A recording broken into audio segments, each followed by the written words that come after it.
पहा नवीन एपिसोड्स एकदम add free.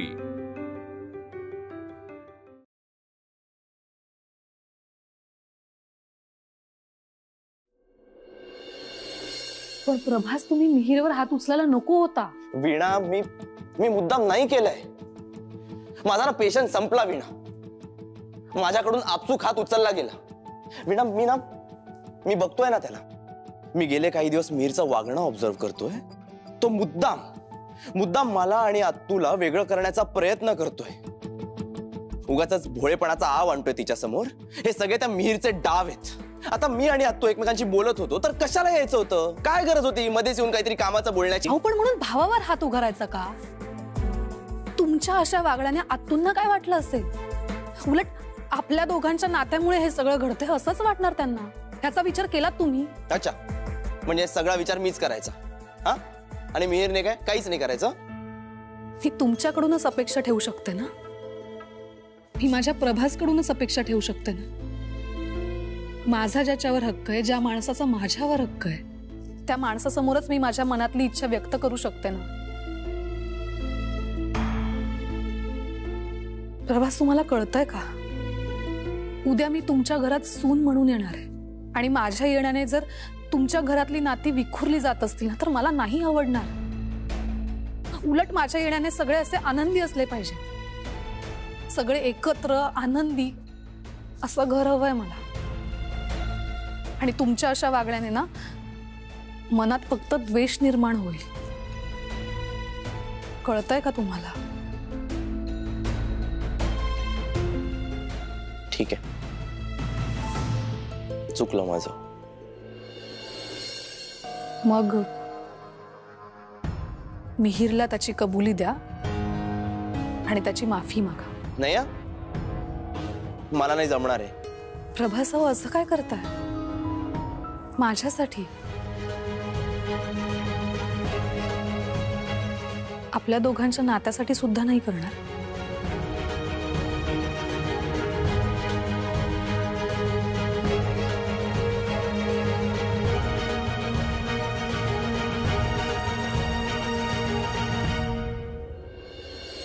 हा, मी पोचलोय पार्किंग लॉट मध्ये।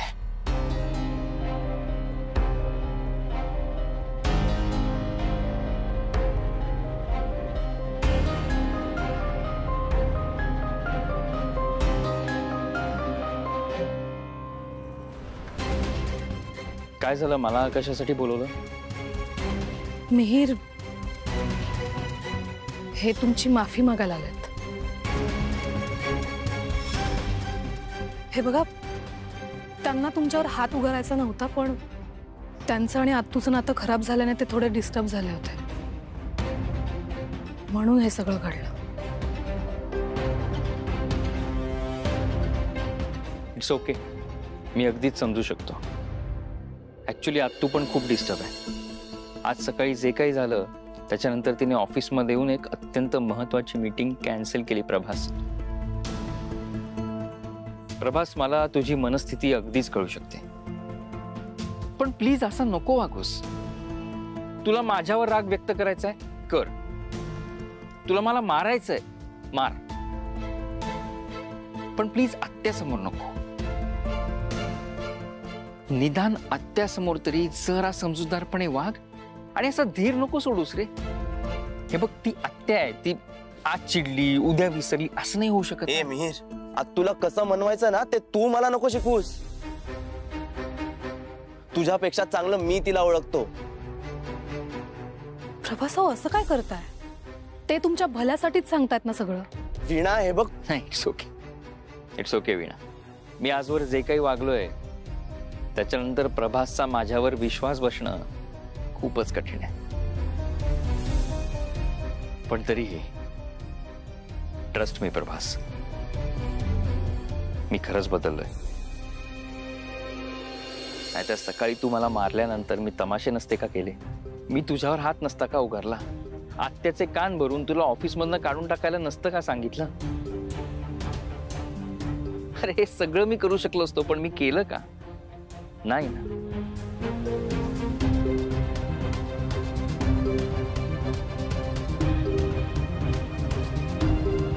तुझा अजूनही माझ्यावर विश्वास बसत नाहीये. कदाचित तुम्हा दोघांना एकत्र आणण्यासाठी माझी काही मदत झाली तर प्रभासचा माझ्यावर विश्वास बसेल. पण प्रभास, एक गोष्ट नक्की सांगतो, आत्याचा तुझ्यावर प्रचंड जीव आहे. अरे खूप प्रेम करते ती तुझ्यावर. आणि तू असा अचानक लग्नाचा निर्णय घेतलास ना, म्हणून ती खूप हर्ट झाली रे, तुटली आहे आतून. अरे आणि तीच काय, तिच्या जागी दुसरं कुणीही असतं तरी त्याचं हेच झालं असतं.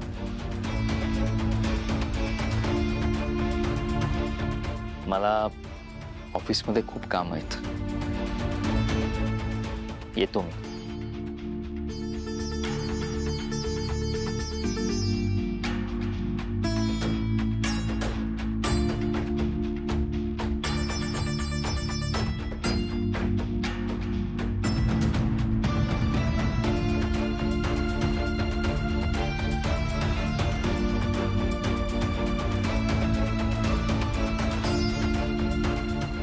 मला पुन्हा एकदा आत्तूशी स्वतः बोलावं लागणार.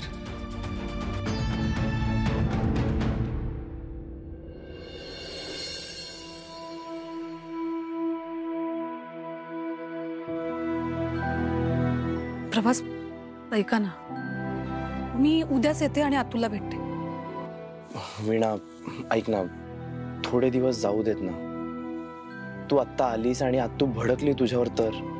तुम्ही नका काळजी करू, मी माझ्या मनाची तयारी करूनच येणार आहे. नाही यार वीणा, हे बघ, आत्तू तुझ्यावर चिडलेली मला अजिबात आवडणार नाही. आणि मी तिलाही काही बोलू शकणार नाही, माझी कोंडली होईल अगं. हे बघ वीणा, जरा धीर धर. आता नको घेऊया आपण ही रिस्क. प्रभास, ऐका ना, उगाच दिवस वाया गेले ना तर हे प्रकरण आणखीन चिघळेल. मला माहितीये, मला आत्तू काहीतरी वाईट साईड बोलेल, काहीतरी सुनावतील, पण तेच तर हवंय मला. म्हणजे आत्तूने अबूला सोडणं हेच जास्त महत्वाचं की नाही आपल्यासाठी. मग तिने मला काहीही बोललं ना तरीही चालेल. तिच्या मनातलं एकदा का बाहेर पडलं ना सगळं, तर तिचं मनही हलकं होईल. अगं पण प्रभास प्लीज, अहो, मोठ्या माणसांनी 2 शब्द बोलले तर काही कमीपणा येत नाही.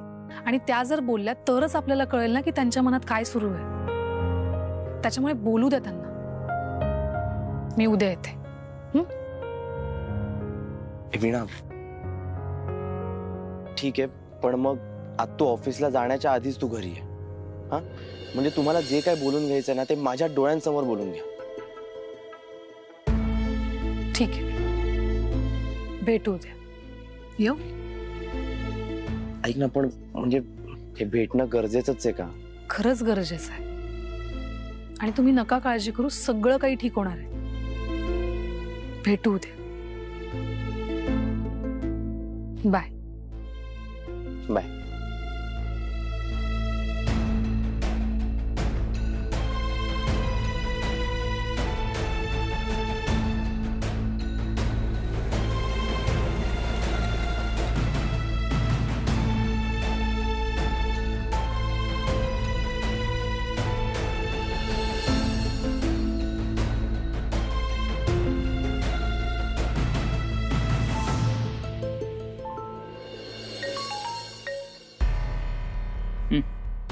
हॅलो, वीणाने उद्या तुमच्या आत्तूशी बोलायचं ठरवलंय आणि ती उद्या सकाळीच येणार आहे तुमच्या घरी. अच्छा, नाही मला वाटलंच होतं ती घरी येईल, पण एवढ्या लवकर येईल वाटलं नव्हतं. Anyway, thanks for the information. Hello hello hello, काय झालं? मी येते उद्या नाशिकमध्ये. बर. हॅलो. काय? नाही म्हणजे मी उद्या येतेच आहे, तर आपण भेटूया का? काही काम आहे का? फोनवर बोलून घेऊ. नाही नाही म्हणजे फोनवरून आपण रोजच बोलतो, नेहमीच फोनवरच बोलतो, तर प्रत्यक्षात भेटलो तर बरं वाटेल थोडं, म्हणून. बरं बरं, उद्याचं उद्या बघू. हा,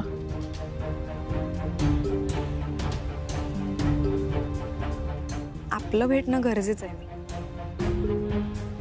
काय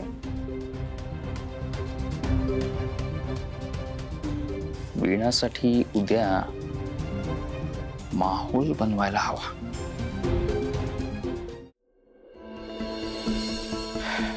आई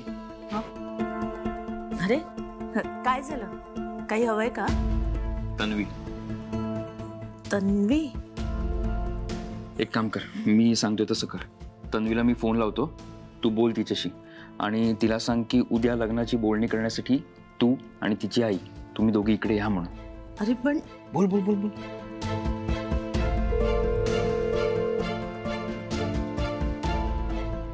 कट करते ती. अगं मग परत लाव, बोल.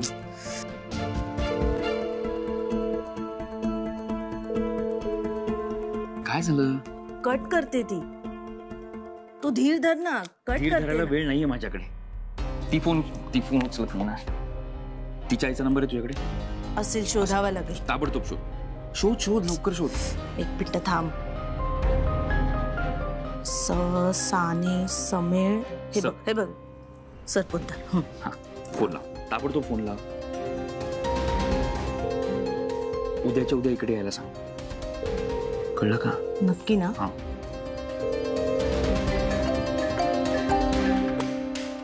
हॅलो. हा हॅलो मिसेस सरपोतदार, मी योगिनी सदावर्ते बोलते. बोला. काय म्हणता, कशा आहात? मी छान मजेत. पण तुम्ही अचानक फोन कशा काय केलेत? हो अचानक नाही, म्हणजे काय ना, केव्हापासून फोन करेन म्हणते, पण वेळच मिळत नव्हता. हो मग आज कसा काय वेळ मिळाला? उद्या फ्री आहात ना तुम्ही? कशाला? अहो ते काय ना, आपल्या मिहिरच्या आणि तन्वीच्या लग्नाची बोलणी करायची आहेत ना, तर तुम्ही या ना उद्या. अहो पण मीही रेडी आहे का? तो काय उद्याच्या उद्याही तयार आहे लग्नाला. ठीक आहे, मी तन्वीशी बोलते आणि मग तुम्हाला कळवते. आता ठरवूनच टाका ना नक्की यायचं. मी तुम्हाला वेळ कळवते मेसेज करून. ठीक आहे? ठीक आहे. हां चला बरं.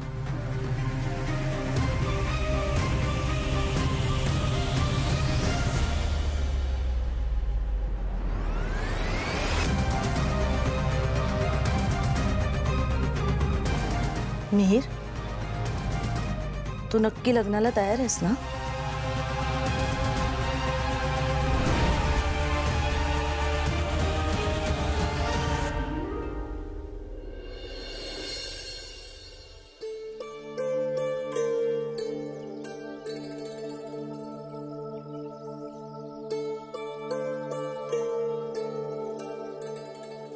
पांडुरंगा, प्रभासच्या आत्याशी बोलायला आज वीणा सदावर्तींच्या घरी जाणार आहे. प्रभासच्या आत्याचं मन जिंकूनच तिला प्रभासशी लग्न करायचं. तू तिचा सखा आहेस, तू तिच्या सोबत असशील ना रे? तू सोबत असलास ना की तिच्या बाबतीत काही चुकीचं घडूच शकत नाही. प्रभासच्या आत्याच्या मनातले सगळे किंतु परंतु दूर करायचं वीणाला बळ दे. वीणाचं खूप प्रेम आहे रे प्रभासवरती. त्यांचा संसार सुखी होण्याच्या मार्गामध्ये जे काही अडथळे आहेत ना, ते तुझ्या कृपेने दूर होऊ दे. तुझ्या मुलीवरती तुझी कृपा सदैव असू दे.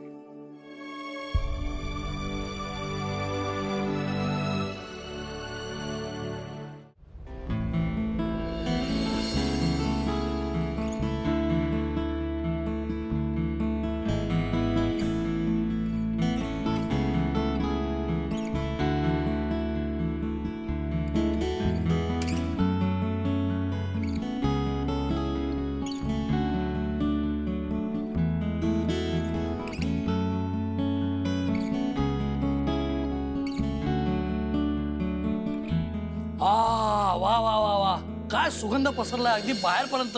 वा.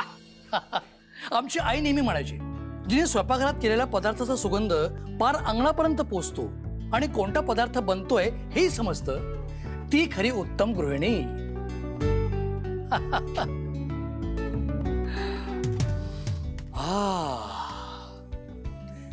गाजर हलवा बनतो आहे, बरोबर? हो. ओळखला की नाही? अगं पण आज काही सणवार नाही, कोणाचा वाढदिवस नाही, काय विशेष? एक मिनिट. तू हा गाजर हलवा प्रभाससाठी बनवतेस? नाही. नाही? मग प्रभासच्या आत्तूसाठी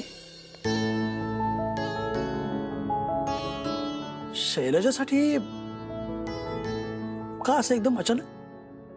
मामा रे, मी प्रभासच्या तुला आज भेटायला चालली, म्हणजे त्यांची समजूत काढायला. खरं तर माझ्या आणि प्रभास विषयी त्यांच्या मनात काही अडी निर्माण होऊ नये म्हणून चालली. पण वीणा, तुला काय वाटतंय? तू तिकडे जाशील, तिला समजवशील आणि ती लगेच ऐकेल?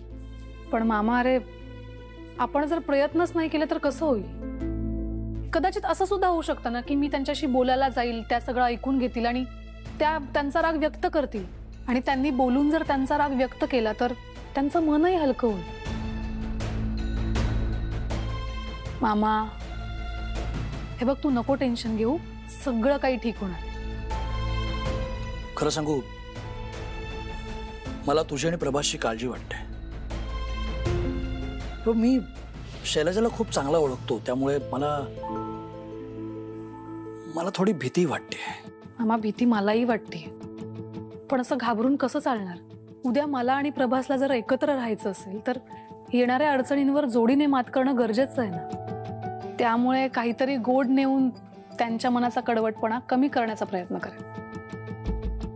आणि असंही कुणाच्या तरी घरी जाताना असं रिकाम्या हाताने कसं जायचं सांग?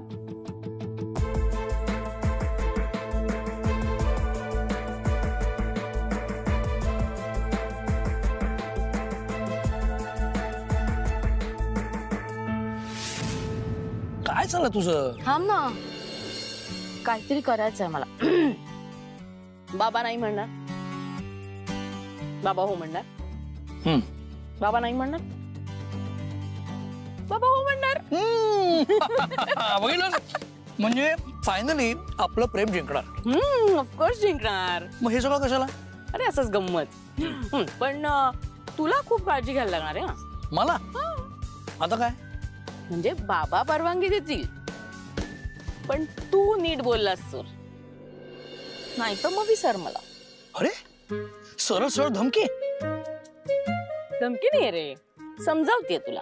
अच्छा. अरे तू अजिबात काळजी करू नकोस. कल देखना इस मनोहर जोगळेकर का कमाल. का असं काय करणार आहेस तू? काय करणार आहे? डायरेक्ट त्यांच्या समोर जाणार आणि म्हणणार, तुमच्या मुलीचा हात द्या. पण शैला, तुझ्या बाबांनी तुझा हात द्यायच्या ऐवजी या हातात चेक फाडून दिला तर? चेक? बाबा चेक का देतील? अगं ते सिनेमात दाखवतात ना. काय?